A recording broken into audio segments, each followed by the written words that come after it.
All right, here we go in 3, 2, 1.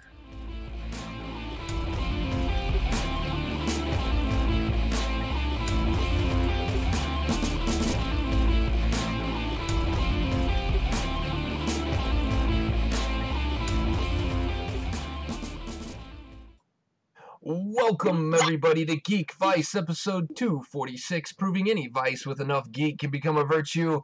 My name's Morph, that man's Kip, and this guy down here is one half of the brain that runs Prolific Games. You can thank him for some of the awesome board games like Flapjacks and Sasquatches, Tricked Out Hero, Pack Wars, among others. Oh, I had Witch Slapped on here too, and apparently that got taken off. We got Witch Slapped, which is another one of my favorites. Welcome, Bill from Prolific Games. Bill, how you doing, man? I am doing great. Unreal busy, right? I came on long before this, but yeah. yeah. It's been a crazy time for you guys. You got lots of new stuff going on, but I don't know. Tell us, what have you been up to? Like just making games, traveling stuff? Personally, working on 2 games, trying to get them to the point where we can actually get them out. That's the game stuff. But personally, I'm working on my principal licensure. So I got my master's in education. Finished that up. Now I'm getting my license to be a principal. Whether I want to be one or not, we'll see. But I'm getting licensed. Dang, man, that's crazy. I don't know how you people with kids have time for all this stuff. I have a great wife. Yeah, that's usually a big part of it, right? And no sleep. You know, you stay up late and you finish all your homework stuff when after everyone else is in bed, and yeah. It last night I think it was midnight, and I finally said, you know what, I gotta stop because the alarm goes off at 4 o'clock in the morning. I have got to go to bed. So went to bed at midnight and got up at 4 o'clock, and yeah, it's. I'll tell you the worst thing is that, I have a 6-year-old, and there are occasionally times where he's like, "Hey, can you just cuddle with me for a little bit, like at bedtime?" I'm like, "Yeah, sure." The worst nights ever are the ones where I go cuddle and I totally fall asleep, and I'm, "Oh Jesus, I didn't get anything done I needed to get done." It was 8:30 and I was out. I'm feeling great, but I'm like, "Dang it, I didn't get anything done." Yeah, I know what you mean there. Like, cause after the kids go to bed, that's when I make sure I get the laundry done. That's when I make sure I'm getting I have to clean up the kitchen. I have a deal with my wife because I hate cooking, and so she will cook, and I just have to clean up. Well, after we get done eating, I don't want to be cleaning right then. I want to do stuff with the kids or do stuff with, talk to her or do something with the family, and then then it ends up, 9 o'clock rolls around, I'm washing dishes or loading the dishwasher after the kids are all already asleep. Or finally watching the movie I can't watch when anyone else is awake. Right? Yeah. Yeah, I found a Stargate SG-1. Did you ever watch that? Yeah, I've seen it. I don't know that I watched it. So, at one point, all 10 seasons were up on Amazon Prime. Oh, man. And so I started watching that. I just finished season 2 the other night, and I was just like, yeah, those nights I actually are worse because I just this is gonna be my chill night. This is gonna be my night where I'm gonna go to bed. I'm gonna watch an episode of Stargate, and then I'm just gonna go to sleep, and I'm gonna be asleep by 10:30. Now I end up watching 3 episodes of it. 1 o'clock rolls around, and shit, this was supposed to be my night to go to bed early. I've been avoiding The Punisher because I know if I stop it, it just came out. Yeah. I know if I start watching the new season, if I watch the first episode, I either have to binge watch it all, or I'll get halfway through it and then never go back to it because something else will come up. So I'm okay, if I just leave it there and wait for a time where I can do this, then I'll watch it. Right? Yeah, I haven't. That just came out this last week, wasn't it? Nope. Without being awake 24 hours straight, I'm good. Yeah, I haven't made it to that one. I haven't turned that one on yet. Kind of for that same reason. It's I got to start it when I know that I don't have any other interruptions and I can just watch it. So. And it's not something you can watch with kids. No. Nope. It's not my kids. I don't know. No, not well. I don't consider myself a good parent, but I'm at least a good enough parent not to let my kids watch that. Right? We did watch. My oldest one is 9. He'll be 10 in April, and he's been wanting to see Guardians of the Galaxy for a while. And so, what was it? It was Friday. Was it Friday night? Saturday night? I think it was Saturday night. Conley, my youngest one, was just a regular, just straight up shithead. I mean, we just told him to go to bed. It was 7 o'clock, and we're like, you need to go to bed. Like, you are a problem. You're just causing more problems, and so you just need to go to bed. So he fell asleep at like 7:30, and so Reese looked at me. He's like, well, Dad, can we watch a movie? I'm like, sure. What do you want to watch? He's like, Guardians of the Galaxy. I'm like, yeah, we can do that. So he got to watch Guardians of the Galaxy. Amber fell asleep, and Reese and I watched it, and we got done, and I've never heard that kid laugh so hard until the baby Groot scene came on at the end, and in the post credit scene, or I guess it was right before the post credit scene. Right. The dancing. Yeah, and he's dancing, and he just started laughing. He's like, Dad, that movie was awesome. I'm like, I know, right? Like, just wait till we can watch the second one. He's like, can we watch it now? I'm like, no, because that's another 2.5 hours, and no, you're gonna have to go to bed. Your mom will Obviously, shoot me. I'm a horrible parent. Ben at 6 has seen Guardians of the Galaxy. So Well, I would, except my wife gets a little. She thinks the kids are gonna pick up on the innuendos, and I'm like, no, he has no clue. It blows over their heads so far. Like, they don't get it. It's no different than watching like a Pixar movie or a DreamWorks movie. I mean, Kung Fu Panda, jeez Louise. Like, so, Right, like I didn't show my kids, Logan or Deadpool or anything. Like Ben's seen like Spider-Man yeah. and like Guardians of the Galaxy. Like you didn't even see the new Avenger one because I was kind of like, yeah, I don't know if you'd like it, bud. A lot of people dying. Yeah, that's what I told Reese. He wanted to watch it, and I use the excuse of we're trying to watch them all in chronological order. And I'm like, that one's way down there. We're still up in the Guardians of the Galaxy realm. Like, we haven't made it that far. So let's wait. We'll put that one on the list, and we'll just get to it when we get to it. And so it takes us a while because we don't have 2 hours of time. Right. My favorite is when Aaron asks me if a movie I saw is good for kids. I have no idea. I don't have kids. Sure, it's fine. Yeah. Except for that nudity scene and a bunch of cussing, it's great. And that guy's head exploding out the back. Yeah. Well, see, then that's the thing. It's really just it's how many sex scenes are there, and is there like Deadpool level of violence? Because the cussing part, my kids hear it already, and so they know. They know, oh, those are words Dad can say, but we can't say them. Yes, that's right. So, but yeah, enough of that. Have you seen the new Bumblebee movie? I did. I took Ben to see that. He loved it. And I'm going to say this, it's the best Transformer movie that's come out. Yeah, I agree with you. That guy over there does not agree with you. He's wrong. He probably likes the second one with the humping little RC robots. Nope. Like, no. We covered it. It wasn't target. That movie was not made for my age group. So, it was the closest thing to what I imagined the childhood cartoon coming to life. Yeah.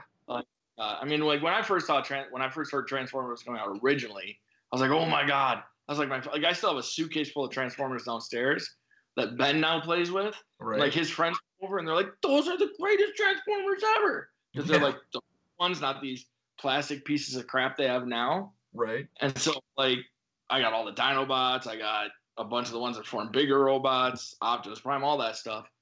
And so, like, I was like pumped, and I saw the first one. I was like, nah, I don't know. It was okay, I guess. And then I saw the second one, and I was like, yep, this franchise sucks. Yes. And then it just went horrible from there on. And Bumblebee came out, and I'll tell you the reasons I liked it. One, he's a freaking Volkswagen Beetle. Okay, Right. like that's what he's supposed to be. Two, yes, there was a girl in it, but it wasn't the Michael Bay. Let's put this girl in it. She can't act. She's an idiot. We're just putting her in there for eye candy. Right. You know, she actually had some depth to her. And lastly, when robots were fighting, I could tell who was who. Yes. Some of those other ones, it's just silver robot on silver robot, and I'm like, are those two bad guys? Are they good guys? I don't know. Yeah. Yeah. Like the only one you could tell Bumblebee and Optimus Prime. Everyone else was like, what, did he just kill Megatron? Oh no, that was just Decepticon number 4. Got it. Okay. Right. Yeah. Yeah, and that was the thing that I loved about Bumblebee, that opening sequence where it was you could just start picking them out, and right. I just got giddy going, oh, there's Shockwave, oh, there's Soundwave, oh, Soundwave just released Ravage, that's awesome, you know. So, like maybe a week before that, Ben was playing with the Transformers, and he was playing with Ravage because he'd open up Soundwave and Ravage was inside him. He's like, Dad, there's one inside this. I was like, yeah, that's a cassette player, buddy. Cassettes are what we used to use. And I have like 4 or 5 of the little cassette ones, and he'd like put them in, then take it out, put the next one in, and when it came on the screen, he was like, oh, Dad, you have that one. So right, he was pretty pumped. Yeah, I loved it. I loved that movie. So yeah, so there you go, Kip. You're in the money. I knew you were angling just to make fun of me for not liking the movie. Well, I had to have my chance. I mean, come on. We spent was that last episode that we did that? That was all that one? You have to flip through the show notes. Two ago. Two ago. Oh, that's right, because last week was board games. So yeah. Yeah, that's awesome. I can't help it. I was not the target audience. Right. I was gonna say I could see why people didn't like it. Sure. You know, if it's just not your thing, but I don't know. I thought it was pretty good. Yeah. Yeah. All right, Bill. Let's get down to this here. You put out, well, is it you or John that manages the Twitter account? I get Twitter, he gets Facebook. All right. So Twitter, there was a little teaser of this card that came out, and I retweeted it on our page. Okay, let's hear it. What is this coming out, and what do we got? What do you got for us? What was the card? Dynamite. It was. The Dynamite. Okay. Yeah. Because I have a bunch of them, and I didn't know which one I sent out first. Sorry. The new set for Flapjacks and Sasquatches, it's called Company Store. The idea behind it is like, right, you've always been a lumberjack in this camp and stuff, but there's actually like a company that runs your camp, and kind of playing along the trope that like some of these guys used to work for these companies, but they'd have to pay for their food and their board and like they ended up making like no money, right? Like kept owing back in. So we added another deck called the Company Store deck, and it sets off to the side, and you flip over, or you put face down, actually, 4 cards around it, right? So on your turn, you can draw the top deck of the regular deck, right? Or you can flip over one of those cards, okay? If you flip over one of those cards, some trigger right when you flip them over. Like if you get one of the Sasquatch ones, it's really, really bad, okay? Some of them, when you flip over, you get victory points. Right, you just get like a victory point that you put down in your victory point pile. And then after you flip one over, you have the option of buying that card or any of the other cards. When I say any of the other cards, even the face down cards have just a basic cost. You just spend 2 coins and at random get something, right? Okay. Which is also good, because some of those, like if you get them face down, the Sasquatch cards, then you're able to play the Sasquatch cards, right? But if you flip them over, they go off on you. There's more axes in there, so I might like flip one over and be like, it's an axe. I don't care. I don't want an axe. Whatever. I'm gonna buy this face down card. But it might get to your turn, and you've been sitting without an axe for however long, and you're like, damn it, I'm buying an axe. I don't care. It cost me 3 coins. That's all I have. I'm getting it. I finally have one. And then Kip breaks it on you the next turn. But that's the way, right? There are some cards in there that will trigger off of things in the deck. So one of the cards that goes into the Jack deck is the Emerald Ash Borers. And what it is, you play on someone's tree, and you start putting chops on the Emerald Ash Borer. When it gets to 3 chops, it eats their tree, it goes down, and then it moves the player to the left. So we'll just start going on the board. But in that company store, there's bug spray somewhere if you can find it. And there's an outhouse, right? You can buy the toilet paper so that you don't lose your turn, right? Because you're stuck.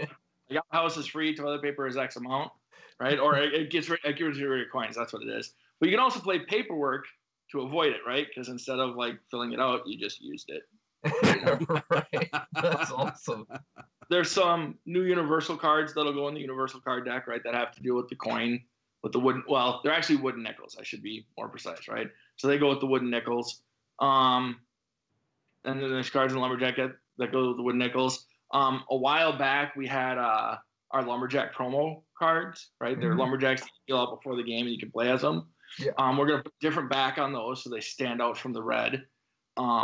And then they will have on them their powers. There's some new ones that go in there too. So we're adding some new Lumberjacks, but all of them will have their powers. But below it'll also say and or gain 2 coins. So you can actually play that to get 2 wooden nickels, right? Oh, or gain 2.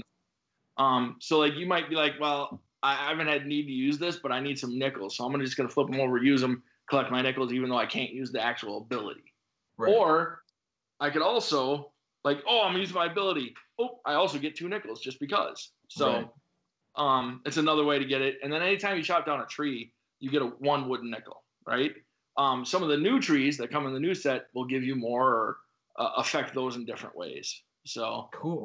Yeah, there's new trees, there's new Jack cards, there's a whole new deck for the company store. There's new Universal cards. And then we will have 2 or 3. I don't know that we've figured out. It all depends on where our quote comes in. 2 or 3 of each of those types of cards that are just blank. So it'll have the back of either the Jack deck, the tree deck, the Universal, or the company store, and it'll be blank on the other side so people can make their own cards for their game. You know, cool. So that they kind of, because we hear all the time, like, you know what you should make? Well, now you can make it. That's awesome. Because I hear from people like, you know what you should make? And then they tell me the most horrifying card that I'm like, I get that I designed this and I'm kind of a dick, but holy cows, that's evil. So you know, it's like, I kind of, like one guy told me one time, I think you should have a card that allows you to put a second blisters on someone. I was like, do you know how bad blisters is? Like, to put a second one? Like, that'd be brutal. Like, well, you have 2 hands. Yeah, you do. They're both in the picture, but I guess. So I guess like you know, hey, if you want to put that in your game, that's yours. Yeah. You know? That's yours. And I sanction all of them. Anyone that you create up in your game is legal. Oh, man. Well, so, yeah, I was hoping that the company store was going to have some axes in it and that, you know, if you can't draw an axe, you can end up buying one because, so the last time we played Flapjacks and Sasquatches, it was right before the holidays, and we played a, what is it? It plays up to 8 people or 6 people. Well, it says 8, but we've played 10. Okay, 12. So we played. It was 8 then. We had 8 people playing, and the game ended up lasting over 2 hours. Holy cows! Because nobody could actually chop down a tree because nobody could keep an axe. Wow, you guys are brutal. Oh, it was. I mean, it got to the point where as soon as there was like there'd be a couple titanium axes out there, and then somebody would play the Sasquatch card, and all of them would go away, and you're just like, no, I finally had something, and then you'd get an axe, and like immediately on your roll, you'd end up breaking it. You're just like, this is frustrating as hell. We thousands of games. I've never had one last 2 hours. We ended up going through the deck. We ended up going through the Universal deck probably The universal deck? The Jack deck. The Jack deck. Sorry, the Jack deck twice. Wow. Yeah. Usually people start targeting their specific enemy. You know what I mean? Like usually it's like, damn it, he stole my axe. I'm so gonna wreck him the rest of this game. You know, they don't like, hey, everybody turn to this person. And usually in the groups I've played, it's like, yeah, I'm not gonna win this, but I know you're not gonna win this. So, but you never know. That happens to me a lot. We've actually had some games where we finished and I had yet to chop a tree down. Yeah. Because I get targeted a lot. Yeah. Hey, so do I. So my wife, she'll invite like friends over that are like more her friends than mine, because my friends all play games, right? Right. But it'll be like people like she knows, like, hey, you know, or her cousins or something. And she'll be like, let's play this game, and let's play this game. And I'll win all of them, right? Because there's strategies behind all of them. Right. I tell them at the start of the game, look, guys, you want the best play? I'll tell you the best play. Like, even if it hurts me. Like, I'll give you the, like, if you're just like, I don't know what to do. What should I do? I'll tell you, hey, I'd do this because it's going to hurt me, or this, you know. Right. But they never believe me. So that doesn't matter. But I'll end up winning the game. And then, like, the third or fourth game we'll play will be that. And I'll sit there losing a turn, never touching an axe. When I get an axe, it goes away. You know, it's crazy. So if I win Flapjacks in those groups, I consider it like just the enormous victory. Like, I feel your pain. Because nothing else is even close to that for me. And John will tell people at conventions, hey, you know, if you lose a turn on him first turn, you'll have good luck the rest of this convention. And so like, the first three people will play lose a turns on me. Well, they'll play turn 4, so Like, oh well, I guess I didn't really need to play this anyway. Oh, right. That's yeah. When I win those games, I'm like, I'm the greatest ever. But yeah, they probably get upset when you do the victory dance and stuff and flip the board in their face and things like that. Me? Victory dance? I'd never do that. Yeah. No, but we did see that you missed Gen Con this year, right? I did. Oh, good God. Yeah. And John got a little payback on that. you there. Yeah. Do you want to see the board? It's right there. I can grab it. Hold on. Do you have it? No. That's awesome. Oh, this board is incredible. I kept seeing the pictures getting posted up there.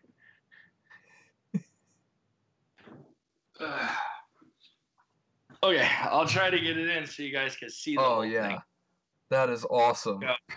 These are all the people that signed. Like, I didn't win a single game. Bill didn't win a single game against me at Gen Con 2018. And there's all these signatures. Most of them say stuff like, suck it, Bill. And then I had people afterwards try to tell me, I didn't really want to do it. They forced me to do it. I was like, yeah. They forced me to do this. Uh-huh. I'm sure they did. Josh, by the way. Josh paid to have this made. Oh, that's awesome. Because, so here's how the story went. I think it was like 3-4 years ago. We went to GaryCon. GaryCon is where all the old, like, Dungeons and Dragons TSR guys go, right? Because it's centered around Gary Gygax's legacy and stuff. Right. And Josh had gone with us many years. He got a new job. He couldn't go. So we went around to everyone with a sign that said, Josh, why aren't you here? And took pictures of them, right? And so, I mean, we had guys that, like, you know, had been working for, like, Larry Elmore, right? The guy that drew all the Dragonlance covers and stuff, right? Yeah. Margaret Weiss. Like all these old guys that are part of, like, history of Dungeons and Dragons held up the sign. In fact, Gygax's son came over and goes, hey, I hear there's a sign here I'm supposed to hold up. Like, yes, there is. Right? We just sent them throughout the weekend. I'm like, Josh, why aren't you here? Right? Oh, that's funny. And so then he did that to John when John wasn't there, right? He put up a sign, John, where are you? Why aren't you here? Blah, blah, blah. And then he went all out on me. And the worst part is it was John's idea originally, I think.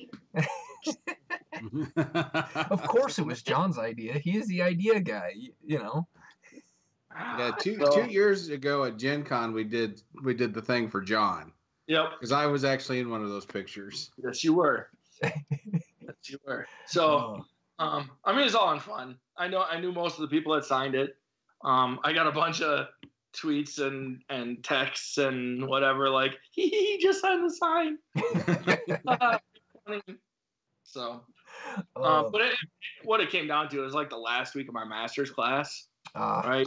Yeah. So I was like, okay, I have a project I have to turn in and then present. I can't miss it. Right. Like the only way I'm going is if I drive out by myself, like Friday, and at that point, man, come on, that's 10, 11 hours by myself in the car to get there Friday night, to be there Saturday, to turn around Sunday, like that. Yeah. Yeah, that's not worth it. It sucked, but if I can, I'm gonna make it work this year for sure. There you go. So, I am still taking classes, but hopefully I can work around whatever I need to work around. My principal licensure is a little more. The professors seem to be a little more flexible. Like the master's one, it's all online. Like, so it was like we didn't meet at all. There's no like they just kind of put stuff up. You could call them, all that stuff, and so it was a little more like hard to get like, hey, when can I do this instead of this or whatever. Whereas my principal, I see the professor like every once a week. So it's a little bit more like, hey, when can I get that? Can I turn it in this day or this? So I foresee being able to go. Cool. How about you guys? Aaron's not. Aaron is constantly grounded. He never gets to leave the house. That's sure what it feels like. So let's see, which that's in August, right? Yep. Yeah, so that's right in the heart of soccer season. Oh. And for my boys, so much like John and his softball, this is and now I have two boys. Next year I'll have two boys playing competitive soccer. So let's see if John would feel sympathy for you. That's softball season for him, like summer softball, and it's the weekend of his wife's birthday. Oh. So here's the thing with Gen Con. It's in August. Yeah. If it ends up being like the first weekend, it's on his wife's birthday. If it ends up being around the 17th, that's my wife's birthday. So it's never good for either one of us. Like, it's always a bad thing. That's like a business expense for you guys, though. Oh, God, it's horrible. If I don't have the excuse of going, hey, if I go to this, we could end up making money. Like, that doesn't work. Well, considering we don't actually make a ton of more money than actually funding what we're doing, it doesn't really help me either. Right? Like, this isn't like my main career thing. Right. You know, maybe when I retire, I'll give it a ton, or if one of my games just go huge. For me, this is something I enjoy doing. It kind of keeps me sane. Gotcha. In with the rest of the year. I enjoy games. I enjoy creating games. It's a creative outlet instead of like writing stories and stuff. I do this, but it really doesn't pay for more than that. You know, like it pays for the trips and the stuff to go to conventions. So my wife's not hugely, but I think she also knows that it's kind of what keeps me being able to do everything all the other times. You know what I mean? Like I have 4 kids. Like, yeah, you know, and I love them dearly. But there are times where you just need a break from everything, and that's kind of what that is for me. So, no, that's cool. Although I really am down to like 3 in the house. I have one that went off to college this year. So, yeah, so she's doing good. I'm old. That's another chunk of change just going out the window. Yeah. But the kid works hard. She pays for a bunch of it too. So good. Yeah, she works tough. So she's doing well. So this is like this year I had one go off to college, one moved to high school, one moved to middle school, and one go to kindergarten. Oh wow. Jeez. Entered every school at the same time. That's impressive. You know that should be an accomplishment. That should be like a life achievement thing. You know, like right? Like a little thing that goes tiddling. Yeah. Yeah, that's no. So back to the Kickstarter. Not to get us way off track. Yeah. So that's how the game works. That's what we've added in. We're looking at doing the Kickstarter in March. I don't know exactly which week in March. We're still trying to work that out. Sure. The reason for that is so that we can actually have it at Gen Con, right? So we have enough time to get it printed, published over here, shipped out to everybody, and then be able to bring it to Gen Con. Okay. We have some rewards that'll be going with it. I mean, not a ton of stuff. We're thinking about bringing back the Sasquatch mugs because a lot of people keep asking us for them. Maybe a different color though, so that it looks different from the one we did before. Sure. And then for our big like fans, I actually have a friend who's handcrafting, like it's almost like a wooden sleeve for all three of the boxes. So like it's a box that'll be laser engraved with the Flapjacks logo on top, the two expansion logos on the sides, and then trees down the side. And then you flip it over, and there's a little thing that like a lid that slides out, like it fits in there really nice, and then it slides out. And then all three are inside, almost like a dust jacket, but it's all wood. So yeah, it'll be spendy because I mean he's handcrafting and engraving everything and whatnot. But we have some fans that are like, "Oh no, I want it." We're like, dude, we're putting it like 150 to 200 depending on. No, I don't care. I'm like, oh, okay. So, well, I will look at it and go, man, I want that, and then I'll go, hey, wifey, I want to go spend this much money, and she's gonna be like, no, no, you're not. And he'll be grounded longer. I appreciate that. I understand that. Yeah. I understand that. I do a lot of that. Like, oh, I could get this. You could, but then you'd be single. I can't get this. Yeah, so. I get that a lot, especially when that's where I use Christmas time. So this year for Christmas, we ended up getting, what is it, 4 or 5 different board games, and I was able to sell her on that idea. As like, it's for the kids for Christmas. So I look at the actual board games differently, right? So like when I buy a new board game, so let's say we go to a movie, right? As a family, there's 5 people here. My other daughter's up in St. Cloud or up in Duluth, but we have 5 of us here, right? If we go, right, it's like if we go during the cheap time, it's $8 per kid, right, and like $9 per adult, right. So I mean, you're looking at $43, $42, something like that, right? And then if we get anything to eat, I mean, we've spent over $100 for an hour and 40-minute movie. Yeah. You know what I mean? Because look, she's not going to the 2-hour like Avengers thing with me, right? This is like what the whole family's going to, right? Yeah. And so you look at that and you go, man, $100 and some for us to go for like 2 hours of entertainment, whereas buy a $40 game, $50 game, we'll play it over and over and over and over and over again. Yeah. And so, now she might argue that I have some down that we haven't played in a long time.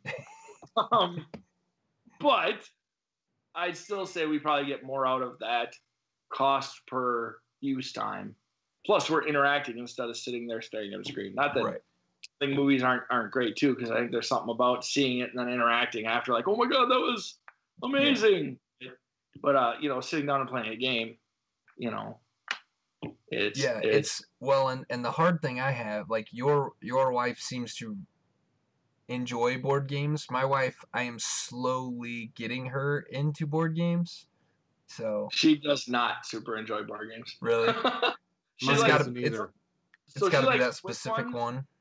Yeah, she likes ones that don't take forever, right? Yeah. Like she'll never play one that takes like an hour. Yep. She's like, seriously, an hour to play this game, right? If we can get it something that's like 30 minutes and quick, like she'll play stuff like she'll play Quarkle. Yeah. She'll play Sagrada. I don't know if you guys have played Sagrada. Love Sagrada. Yeah. Stained glass one, right? Yeah. She'll play a lot of the quicker, smaller like card games. Mm-hmm. But like when we bust out, Lords of Waterdeep, her eyes roll back in her head and my 2 oldest daughters and I play. Yeah. And then it's on my lap, like, what do I get to move where, Dad? So he's ready to play. Yeah.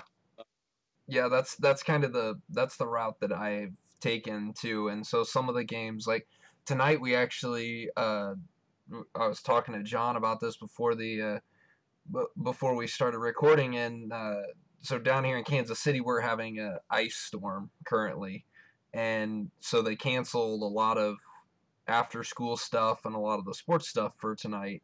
And so we actually had our rare night where we had everybody at home. All 4 of us were at home. And so after dinner, we're like, well, let's play a board game. And so we pulled out Flashpoint, which is one that we got over over Christmas. And my wife hadn't played it before. It's just been me and the kids. And so she actually likes the cooperative games a little bit more because everybody stays involved a lot more. You're not waiting for somebody to make a turn. And so we got that out, and she started playing that, and she was good. She really enjoyed it, and it was actually quite comical because she started naming all the people that you rescue. And nice.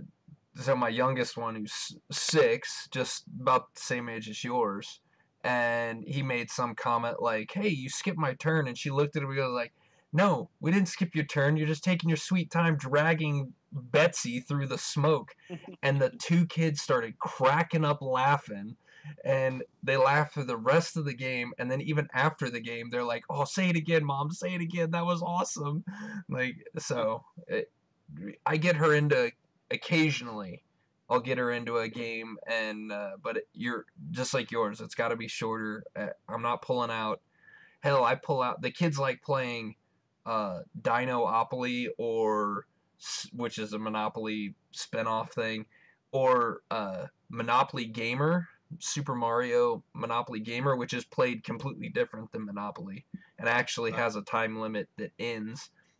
And but those games still take a while to play, and she just looks at it, she's like, I'm like, you don't have to play. Me and the kids will play. Go read a book. We're good. So, interestingly enough, Flashpoint is like the only cooperative game I enjoy. Really? I truly hate cooperative games for the most part. I want to win. Or I want someone to win. I don't know. But that one to me, at least, so I know, and everyone, I probably go on tons of shows and they probably all think this guy's a horrible gamer. I'm not a Pandemic fan. I understand why people like it. Mm-hmm. Like, I get that it's the mechanics of it are really cool and stuff. But I just feel like the game plays you. Like, oh, there's an outbreak over there. Well, I guess I have to go over there. You know what I mean? Like, yeah. Like it just happens, and you're just really reacting. You really don't have a ton of choices, right? Right. I feel like Flashpoint, where it's kind of the same with the explosions and stuff. There's always that tension of like, should I get this person to start going? Because if I leave that fire over there and it hits there, it's going to be bad. Right. You know, yeah. Like, I feel like there's always choices on your turn because you're rolling after every turn. Yeah. You know, you could have that explosion after every turn, and I could hit it and it explodes over here, and you're going and putting something out over here, and then it explodes over here again. Yes. You know, oh geez, our guy over there can't get it out because he just got roasted. Yeah. So, and that's kind of what happened to us tonight. My wife got stuck in one room, just trying to stop just get the fire controlled enough, and she would roll that, the number that would put it right back there, and then it would be my turn, and I'd do my thing, and then I'd roll, and it would go right back where she put it out, and it's just like explosion after explosion in one corner of the board, and there wasn't anybody over there to lose, but it kept exploding. That you kept using the damage blocks to it, and it ended up causing a lot of chaos. And she's like, this was actually a lot of fun. Like, this was a lot harder. We ended up winning, but only we saved enough people to win, but we like putting the criteria that you have to get all the firefighters out of the building to win as well. And Conley, like we had to tweak the rules just enough to get him out. He needed one more turn. There was an explosion, and we made it like a cinematic thing. The explosion and the fire just happened to end like one spot away from him, and he's like, "Run!" So you get a 6-year-old like running through down the hallway, like he's running from the fire. I'm like, yeah, I need to record this, Photoshop some fire in the background. It'd be great. So yeah. Yeah. So in my program, because I run a school within a school program, one of my hours is technically phy ed. But so I have some kids that go to the gym. I have some kids that work on their homework. I have some kids that use that time to like, just kind of decompress or whatever. And I have a group of guys that play games. And they played Flashpoint one time. And they're doing this and things are exploding and they've been chopping down walls to get to people and stuff. And they need to save one more person. And one of the kids is on the opposite side of a wall from the person, right? And there's another fireman. One of the other kids is right next to him. They're the next 2 turns. He's like, look, if I chop open this wall, right, you can go in, get her, and then we can run her out the next turn. Or we have to go all the way around and put this fire out and stuff. And they're like, yeah, but if you chop that wall, we only have like 2 chops left or 2 damage left, and the whole thing comes down. Yeah. He's like, I know, but like we could just get it right here. And they're like, okay. So he chops it down and he rolls. Nothing. The other kid goes in there, flips her over. He's like, okay, we just need to get back around and then I'll get her out. He rolls, the whole thing comes down. Oh, jeez. Whole building goes down. Yep. I was like, man, if only you had 2 more things on your walls to stay alive instead of chopping them down, huh? Oh yeah, and we haven't even, so they've got the family side to it that doesn't have all the little, it doesn't have all the extra stuff to it, and that's where we've been playing right now because still trying to, I'm gonna slowly introduce the more experienced rules, just because the game I think is rated for 10 or 12 plus, and I got a 6-year-old playing, so. I actually want to talk about that. I heard you guys' last one where you're talking about like the 14 plus and all that stuff. So here's the thing with those rating systems, right? If you have a kid that plays a lot of games, you can go down on that pretty easily. And the reason why people put like 14 plus or 10 plus or whatever is because we have to think about it as if the stupidest kid with the stupidest family goes to play this game, right? And they're like, well, my kid's 10. It's just 10 and up. Right? Right. It doesn't play games. The parents don't know how to read the instructions and play the game. They're not going to have any fun. Gotcha. Right? Or even if it is a family that games a lot, but the kid doesn't, like, they're just starting them. If you put it too low, like, going into it, and they're like, I have no clue what's going on. This is too hard. Like, I don't get it. Putting it a couple years higher makes it so that you're more likely to hit the right time for certain kids to play. But, like, I've never paid attention to that. My oldest daughter has been playing, like, stuff since she was, like, 6 or 7, right? Right. And so when she was, like, 8, and it said, like, oh, it's 14 plus, right? I was like, yeah, no, you could play it now. We could try. And she'd get it every time. Yeah. But she played a lot of games, right? Whereas my current 11-year-old probably that's about the right time because she just doesn't play a lot. Gotcha. Right? She's one kid that's like, meh, I'm good. So there are certain people playing certain games that she's like, well, that's way too much. Yeah, so. and that's where I found like my older son who's 9. Yeah, he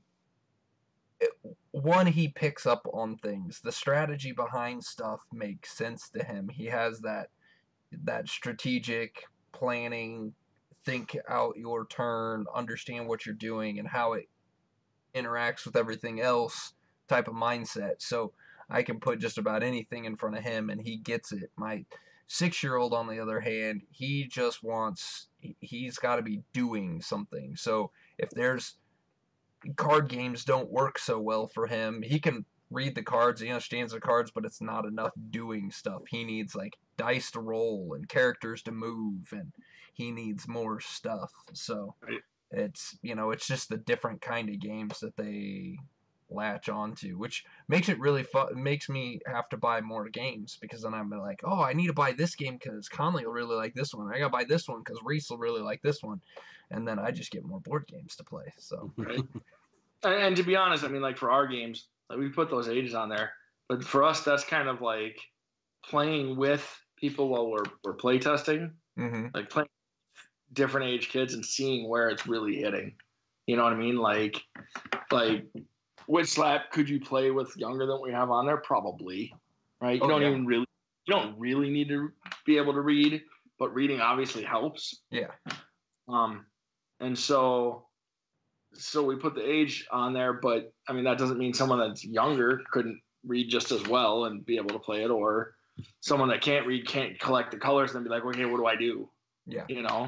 And that's how we play with my 6-year-old. So. And so I mean it's kind of an arbitrary number. I mean it's us just trying to figure out like what age do we think could play this game, right. You know? Yeah, so it's not like there's some book where it's like, okay, if your game has this, and this, you must put this. You know, and sometimes it's easier to put the older age if you have little pieces, because then you're kind of covered legally a little bit about, hey, I put 14. Why would you give it to a 5-year-old and have him swallow it? Yeah. Yeah. No, it says 14 and up, people. Hey, we still have to watch out that with Kip. I mean, he chews on the pieces all the time. It's weird. Hey, if they didn't want me to chew on them, they shouldn't have made them look like candy. I'm just saying. Right? Or little cows or little steaks or something. Yeah, exactly. Yeah. I mean, I keep waiting for like the game that's got meeples that look like Sour Patch Kids. You know, that's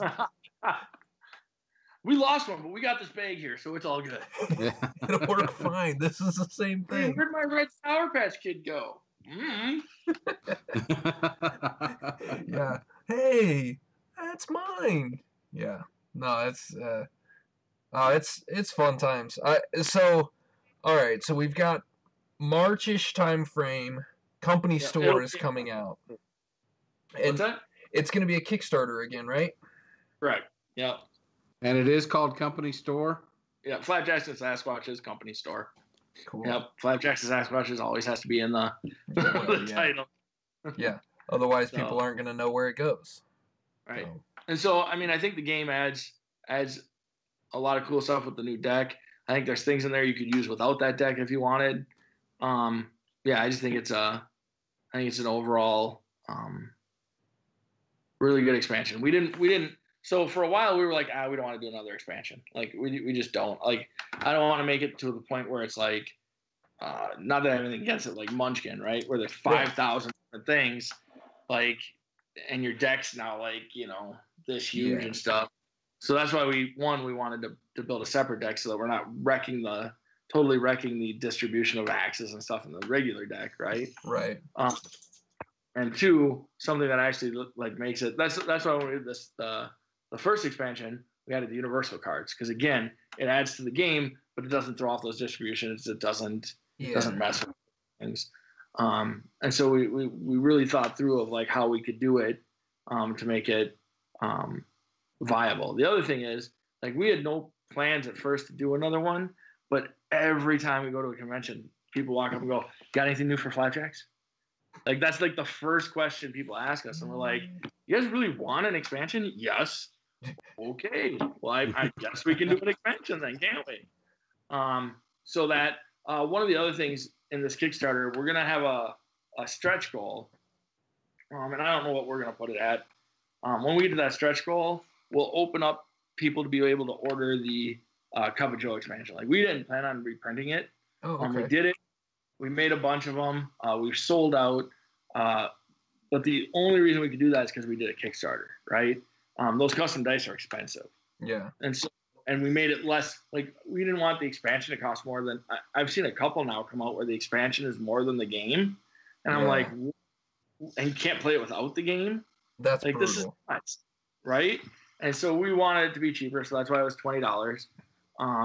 And we could only do that by doing the Kickstarter, right? By making sure it was fun before we printed it. And so we'll have a stretch goal that'll open that up. So if people want to order that, they can order that then too, and we'll reprint that. Cool.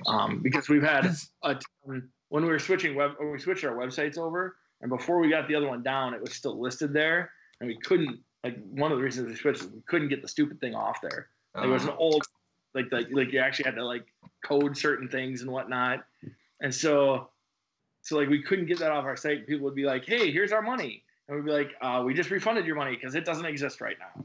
So it just sucked. So we redid our website.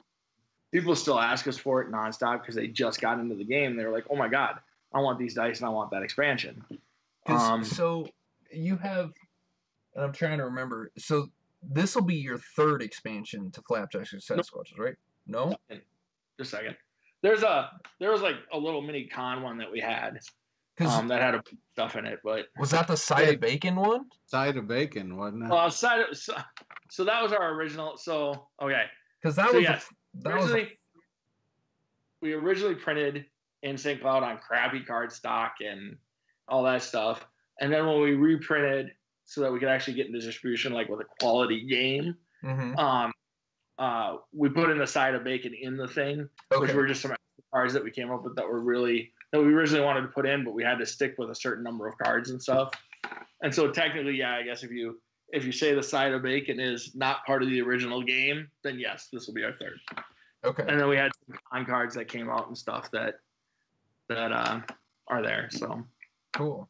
Yeah, I can't wait for it. I showed my wife the picture, and she was immediately like, "Yep, we're getting that." So yeah, you've already got my money. Like as soon as Kickstarter comes up, I will be clicking on that, and I'm gonna try to get her to let me spend more to get more of the fun stuff. So the thing is, we went to do this, and our artist that did the other two was like, "Man, I don't feel like drawing it anymore." Like and we're like, "Okay, I get it." That kind of kills us a little bit, but Jody, I think Kip met Jody. Jody is our graphic designer and does a bunch of stuff. Was able to like mimic his style, like just cool, completely. Like the dynamite card was her drawing completely, right? Oh, so that'll look like it's gonna fit in just perfect then. Yeah, everything she's doing looks perfect.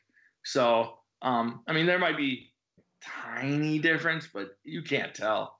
You really can't. Like there are a couple of them where I was like, man, if I didn't know he wasn't drawing it, I'd have been like, oh, that's just the same as Flapjacks. So yeah. Cool. She did a really good job. Even though it's out of her comfort zone, she keeps telling me.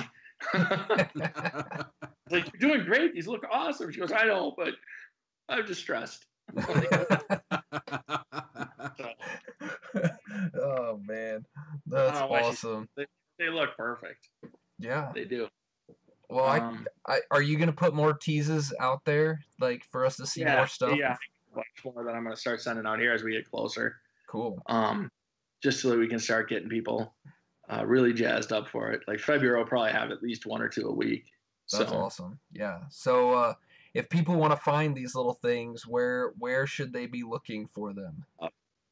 Prolific Games on Twitter. We'll have them all. I don't know if John linked the Twitter to the Facebook, but we also have a blog that we can use on our website now. So I was going to start getting some stuff up there too to kind of get out. Maybe have some people post like what they draw on their blank cards. You know, I told John, so at conventions, people are going to come up and ask us to like design a card for them right there. You know they will, right? They'll be like, hey, can you do one of my cards, right? And I said, so you better come up with yours right now. I said, I came up with mine, and it's brutal. So the card nobody's going to want anyone else to have except themselves. Right. Yeah. Right. Right. So here's your Geekvice exclusive. Are you ready? Geekvice here's my card. So it's a Jack card, and it's called Worn Through. And it gets rid of someone's gloves and then takes blisters out of the discard pile and puts it on them. Oh, I can't put that card in the game. Like I thought about putting that card in the game, and I was like, no. Oh. But I'm gonna draw it on everybody's. Oh man. Yeah. Yeah, it's brutal. blisters are just mean. yeah. The blisters are one of my least favorite ones because I always seem to get stuck with them, and then I can't ever get any gloves to get rid of them, and it's yeah. No. And can you imagine? You had blisters. You put the gloves on. You're like, oh, thank God. And the next guy plays that, puts the blisters back on you. Oh. Well, my group has been playing blisters wrong. Why? Because we have allowed people to double up on the blisters. Oh, geez. And when you get gloves, you just put the gloves over the blisters, and if you lose your gloves, you got blisters again. Come back? Oh. That's like Iron Man rules. Ouch. Yeah. So I'm gonna have to set people straight on the blister rule because we've been doing it wrong. We had guys way back in the day that played it on their lunch, and like one, if you rolled and you hadn't drawn your tree yet, it was a wasted roll. You swung at air. Yeah. Right? So like you got 3 chops, but you didn't draw your new tree. Nothing. It goes to the next person. Right? You don't draw. That's the last thing you do. You draw a new tree. It just moves. And they started doing like, so they have their axe out. They have their tree. They'd roll. They get 3 chops. They take the chops and I know I've done it. Accidentally put it on your axe instead of the tree. Right? Like you just kind of take them and you're talking. You put them down. Right. If you get 3 chops on your axe, it breaks. Oh wow. Yeah, they play brutal. Wow. They play brutal. Yeah. No, nope. I just am more like the casual, like, we just kind of flow with it, and if I can't remember how a card is specifically supposed to be played, then I just make it up on the fly. And we play it like we hate each other. We really do. Right. Yeah, so do these guys. I'm not sure they like each other. Like, games lunch. Yeah. So, wow. Okay, you guys are brutal. Yeah. Nope. I'm not going to get in a marital spat over Flapjacks and Sasquatches. Right. I'm gonna play a little bit nicer. Now, if I'm playing with Kip over there, then I go full core. Like we'll take this guy down. But if my wife's playing, I gotta play nice because she has gotten so angry before that she has stood up at the table and just like leaned over the table staring at me going, yeah, no, I'm sorry, my bad. Yeah. So all right, well, we should probably Hold on. Before you go, okay. I want to wait games. Last week you guys talked about a bunch of games you're playing. Yeah. And I want to know if you guys have played Gizmos. Have not played Gizmos yet. No. It's my new favorite game. Oh, really? So good. So Gizmos is a game where you have a little like strip in front of you, and it has these different actions you can take. Okay. And there are 3 levels of little like contraptions you're building. Right. You're kind of building like a Rube Goldberg device type thing. Right. In the center of the playing area is this like looks like a crane game almost, right? It's like a box with a little thing that comes out and you pour marbles in it and the marbles roll out the little tray. Okay. So you can see 5 at a time, 5 marbles at a time. Kind of like Potion Explosion. Yeah, kind of like Potion Explosion. Okay. So it sits there. Everyone starts. So the actions you can take are you can file something and you take one of the little blueprints and you put it off to the side and only you can build it then.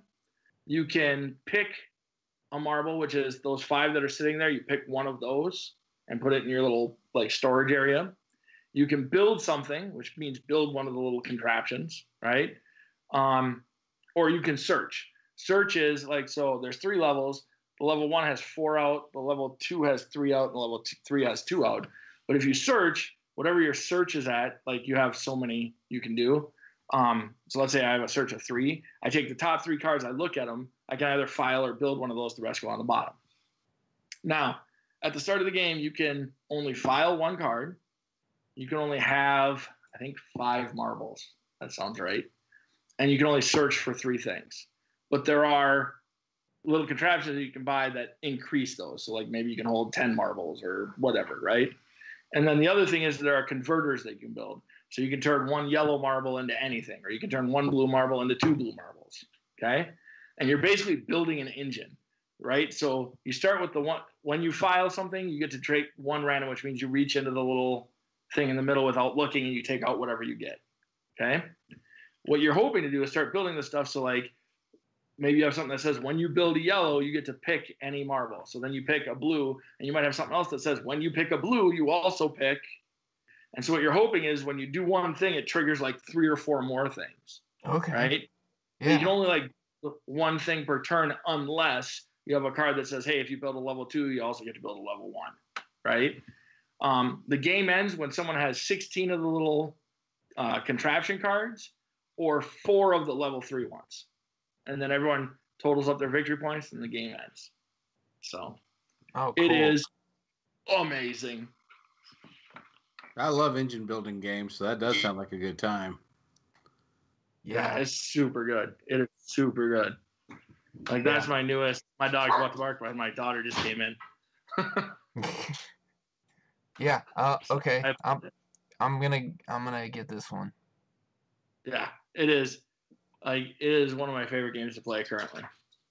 Very cool. Yeah, that looks cool. I'm in. When I heard you guys talking about different games, I was like, "Ooh, they'd like this one. This one's good." So. Yeah, that's right up my alley. I do like that one. Potion Explosion's one that I've had on my list to get and just haven't pulled the trigger on it.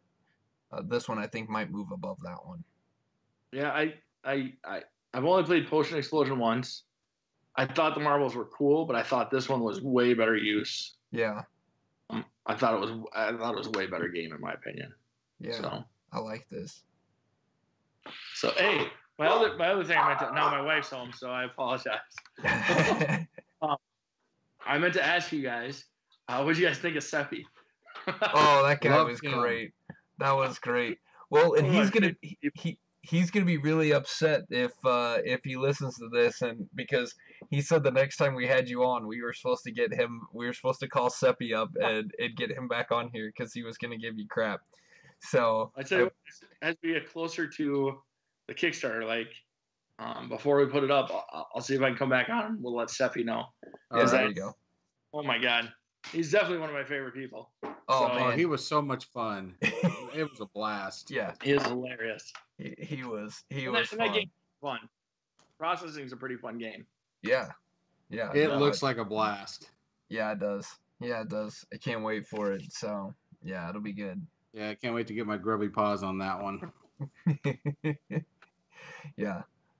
No, he was a good dude. He was a lot of fun.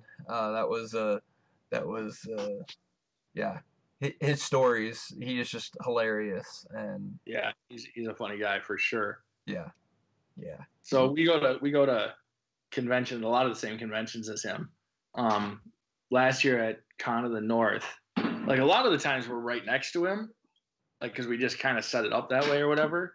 But at Con of the North, we were across the ballroom, right? Oh wow.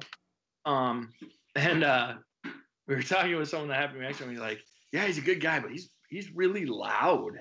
Like, and we're like, "Yeah, we kind of like that though." And so he has one of his games, End of the Line, is a game where I don't know if you guys have played it or if he explained it when he was on. It's the apocalypse. Hold on one sec.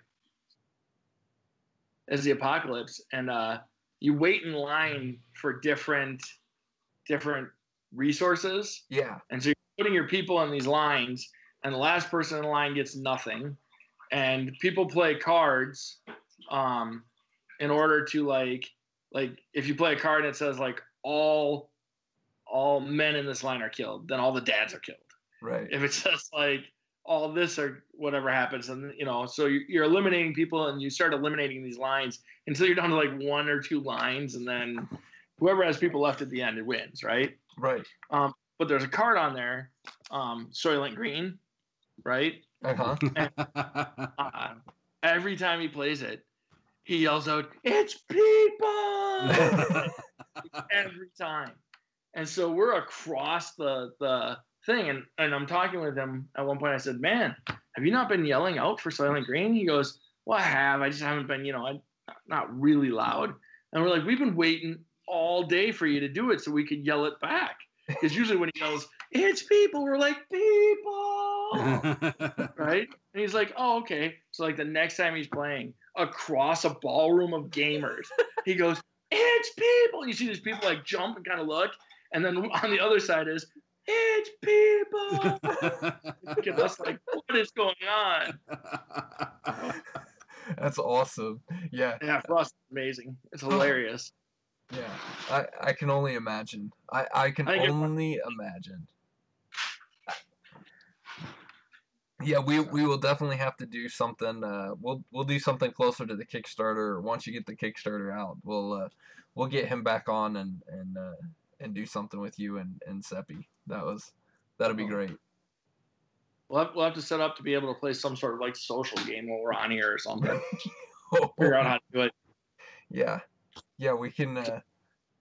Well, see, and I just purchased over the holidays or around Thanksgiving. I actually purchased Scythe on Steam, so I'm gonna learn how to play Scythe on electronically. So. Crazy. Yeah, I'm like, ooh, this could be fun. I'm hoping that it's got a multiplayer aspect to it that I can convince some other people to get it, and because that's always the hard part with some of those things. It's just finding the time to be able to sit down to play a game, and this is the time I have available. I mean, it's 10:30 at night. Nobody is asking me to do anything right now. You need to get 7 Wonders so you can play it with us, because this is about the time we play it. Yeah. I'm gonna have to do that. It's like 20 minutes, and then you go to bed. There you go. Yeah. I will definitely have to look at that one. I don't have an iPhone though, so I gotta see if it'll work. I'll have to see if it is a multi-platform thing. Yeah, I don't know. I can tell you. Who knows? I'll have to figure it out. I can do research though. That's about the one thing I can do well, is Google search. There you go. That's his job. Yeah, pretty much. Seems they like don't know anymore. they're paying him to do that, but that's what they're paying him to do. Well, they're paying me. They're paying me for people to come and go, hey, my program's not working. Can you make this do it? Like, how do I do this? And I'm like, if I don't know the answer, I'm like, hold on, let me Google that for you. And I find the answer, and then I go and fix their computer. That's really all I do anymore. Slamming in the background. My children don't understand how to be quiet. Well, that's okay, because earlier my oldest son got up. He got up and came walking down here, and I'm like, "What are you doing? You're supposed to be in bed." And he just looks at me like, "I don't know." I'm like, "Go back to bed." Stop me right now. Like I look at him. I'm like, I have my headphones on. I got a bunch of screens up here. He stands over to the side, like just out of the camera view, and like looks. He's like, "Oh, what are you doing?" I'm like, "This is the same thing I do every Tuesday night. Like, this is not new." Nice. But all right. Before it totally goes into chaos here, we should probably. Yeah. Well, yeah. Before we go down a rabbit hole that takes us another half an hour, we will end it here. Be sure to go check out Prolific Games. Go check them out on Twitter. What's your website? Is it prolificgames.com? Net. Prolificgames.net. Prolificgames.net. Go check them out. Watch for their stuff to come up. Follow them on Twitter. Or you can follow us on Twitter, because I retweet everything that I see from Prolific Games, because it's always awesome. And I don't know. Thanks. Well, I mean, you tweet about as much as I do, so. Well, I only try to tweet important things. I don't put out food. I don't put out, Yeah. Like, hey, look, this is what I'm going to eat in 5 seconds. Like, see, I try to do one-liners, and then I realize that I'm not good at them, and so they sound terrible. And kind of like today, we were on the podcast arcade group has a Facebook Messenger, and one guy had put something up there, and I tried to post back, and instead of his off, like, Nebraska's getting snow, and they're like closing stuff down, and I'm like, I meant to type I'm not closing, and I typed that I was closing, and then Kip sends me a message like, why is your office closing? I'm like, shit, I ruined my own simple one-liner. Like, so it's just, I'm not funny, and I try to be, and I'm just not, and then it just comes off as, like, doesn't make sense. So I feel like that's what Twitter's really good for. If you don't have something to get out to people, it's really to be funny, and I'm not. So I don't know that I am either. So yeah, but you've got some stories that take multiple lines. So yeah, you've at least got something to put out there that you're trying to sell. So that's true. That works. But all right, enough of this. Go check out Prolific Games. You can check out the Geekvice stuff, the blog at blogspot.com. You can follow us on Facebook, the usual stuff. Twitter, you can follow me at Kip Killigan. You can follow Kip at Kip Killigan. You can follow Bill at Prolific Games. See, voila. So we're both at Kip Killigan, huh? Did I say at Kip Killigan? God dang it. See, there goes that one-liner again. See, I told you. And here's the thing. I have show notes here. I wish I could show you this. I have show notes to tell me what to say, and I still screw it up. This is the story of my life, everybody. I am a failure, and why people come on our show, I have no idea. But, hey, we appreciate you coming on. It makes them look really good in comparison to us. Yeah, we appreciate it, and good luck on the Kickstarter. We will definitely have you on when we get a little bit closer. When you got an official date for that, we will get you on. How about that? Good. All right, good. Man. So on that note, we will see you guys later. This podcast is part of the Podcast Arcade Network.